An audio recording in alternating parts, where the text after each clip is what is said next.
ক্ষতিগ্রস্ত তারাই হয়েছে।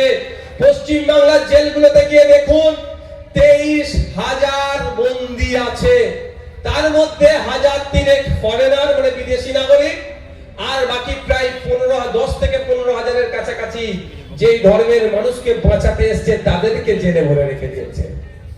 ধর্মের নামে ভোট চাইলে কি হবে? ভাঙড়িয়া বিধানসভায় আগে তার 3টি থানা ছিল, এখন 8টি থানা হয়েছে, ওতে আমার কোনো অসুবিধা নেই। আমি বলছি পাড়ায় পাড়ায় থানা করে দিলে আমার কোনো অসুবিধা নেই, কারণ আমি তো গুন্ডামি মস্তানিকে প্রশ্রয় দিই না। কিন্তু থানাগুলোতে অফিসার যেন দেওয়া হয়। একটা অফিসার 8 ঘন্টার বেশি কেন ডিউটি করবে? একটা সিভিক ভলেন্টিয়ারকে আপনি 10,000 টাকায় কেন ডিউটি করাবেন? কনস্টেবলের থেকে কোনো অংশে কাজ কম করছে না, সমকাজের সম বেতনে দেওয়া হোক, এই দাবি করছি। ফিরে আসি, কি বলছিলাম? 8টা থানা করে দিয়েছে। এই থানাগুলোতে একটু খুলুন, এফআইআর এর লিস্ট খুলুন।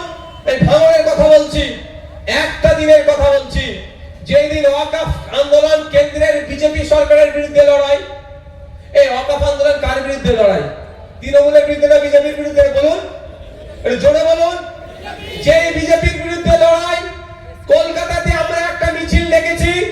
বড় বড় বিজেপি, যদি বাবুর ভাষায় যে বড় বড় বিজেপি, তাদেরকে বার্তা দেওয়ার জন্য যেই তো আইন তোমাকে প্রত্যাহার করতে হবে, মাদ্রাসা মসজিদ ঈদগাহ কবরস্থান তুমি দখল করতে পারবে না, আমাদের পূর্বপুরুষের রেখে দেওয়া সম্পত্তি তুমি আইন করে কেড়ে নিতে পারো না, তুমি সংবিধান বহির্ভূত কাজ করছো।